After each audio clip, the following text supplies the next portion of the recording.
Hey guys, this is Caitlin here with Entheosin Explorer. So I wanted to share the dirty little secret that I have discovered about the probiotic industry. Yes. So as many of you know, I am just about to release our brand new first ever probiotic supplement, and it's called Zenbiotic. And in the process of manufacturing and developing Zenbiotic, I came across this sort of dirty little secret in the probiotic industry. Now, what on earth could possibly be so controversial and dark and secretive about probiotics, you might ask? Well, let me tell you, you don't realize how much bullshit there is that could possibly come up until you decide to manufacture your own probiotic supplement. So I'll just share a little personal story in our product development for our probiotic and how it shed light on something that's ultimately a big problem and is lacking transparency and integrity on the probiotic market.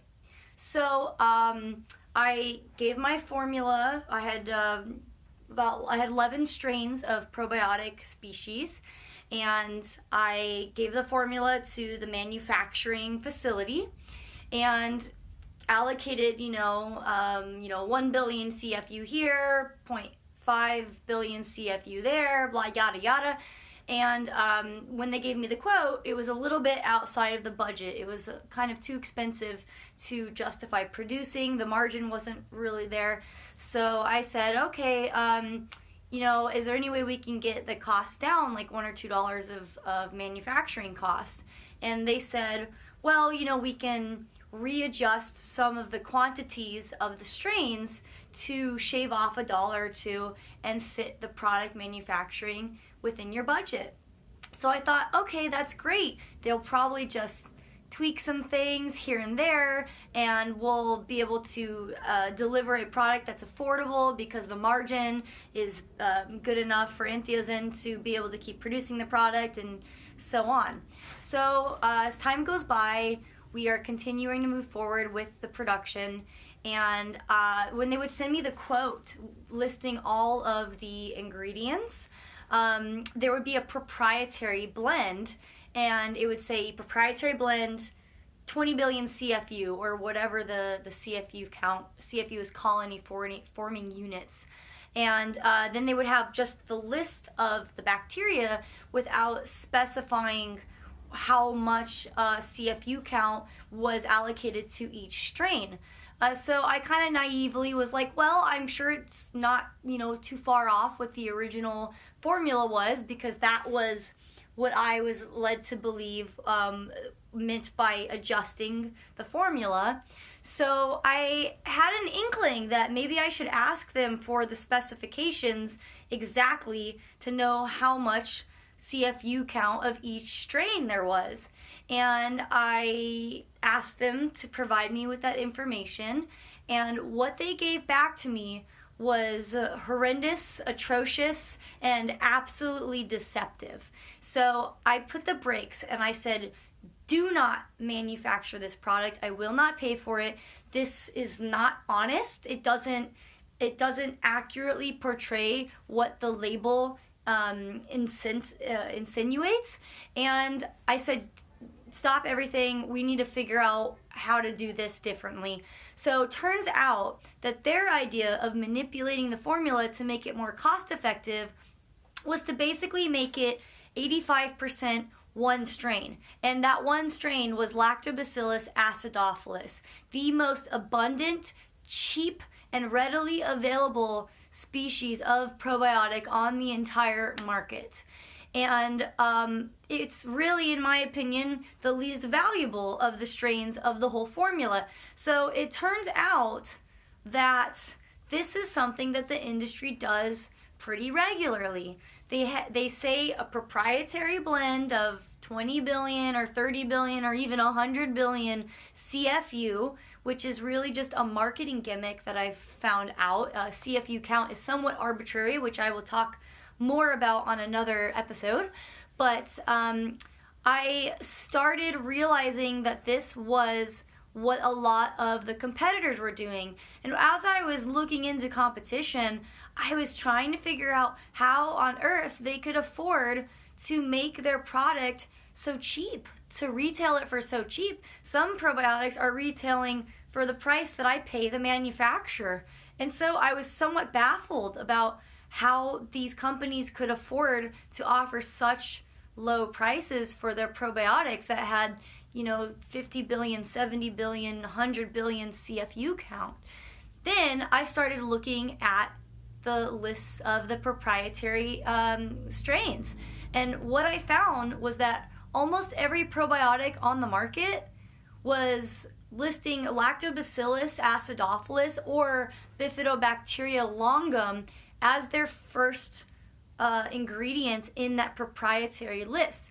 Now, according to the FDA regulations of how you compose your label, the thing that has the highest volume would be at the top of the list. So the fact that L. acidophilus or Bifidobacteria longum are at the highest on the proprietary list means that they make up the largest volume out of any of the other ingredients or bacteria. So what this means is that most companies that are selling you these multi-strain probiotics are primarily selling you one probiotic strain.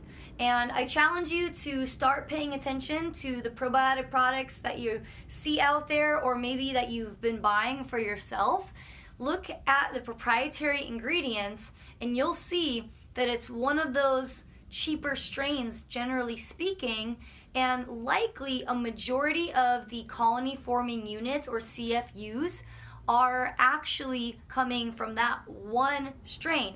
So why does that matter? Well, doesn't CFU count like the holy grail of everything as far as a probiotic goes? No. And actually, the colony forming units, they don't necessarily tell you how much of the product is alive and viable by the time it gets to your doorstep, unless you are providing overages and accounting for death and loss of these live probiotics upon delivery or storage and just time. Then a lot of these companies, they say 50 billion CFU, but what you actually get is much less than that. And some products, once they get to the store that you buy them from, are completely inert. So what I started to look into was how important is CFU count, and is this just a marketing gimmick? And what I discovered was that, one, a majority of the CFU, once that product reaches the customer's hands, is no longer viable, is no longer active, and they're just dead probiotics. Also, I found that a lot of the strains, especially the Lactobacillus and Bifidobacterium strains, they don't colonize in the gut, so it's somewhat arbitrary how much CFU count you have. What I did find is that the things that matter more are the diversity of the strains in your probiotic and how they can influence the microbiome in your gut by promoting more biodiversity, and also the ability for certain strains to actually colonize in the gut. And that's why I have these spore-forming bacillus strains, which I will talk more about another time. So in the end, just wrapping up my story here, I discovered that this was like an ongoing sort of gimmick that the whole probiotic industry was participating in. And so because of that, we have decided to put full transparent disclosure and post our individual ingredient breakdown on our website so that you know exactly what you're getting and you don't have to wonder if it's all one strain and then trivial trace amounts of the rest of them. So that's our way of just showing you guys that we care and we want to make a product that is best for you. And in order to not compromise the formula by doing what the manufacturer initially was trying to do to the product, we we had to slash the CFU count down pretty significantly. So our product only has 5 billion CFU, but as I mentioned, CFU count is arbitrary, especially if the colonies are already dead when they arrive to you, and if they're all from one strain.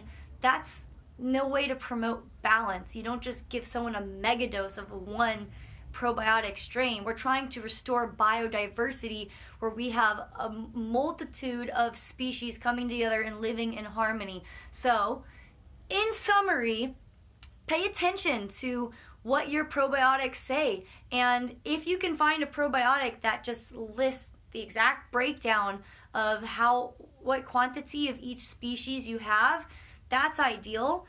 Certainly ZenBiotic, our product, does that, and we hope that you'll appreciate the transparency, because ultimately we want to make products that we want to take personally, and so it's important to us that you guys are satisfied with the quality, and also just so we can feel that we're in integrity. So if you enjoyed learning about this little tip to help you select probiotics that are going to be more honest and higher quality, then feel free to subscribe to our YouTube channel or visit our website at www.entheozen.com.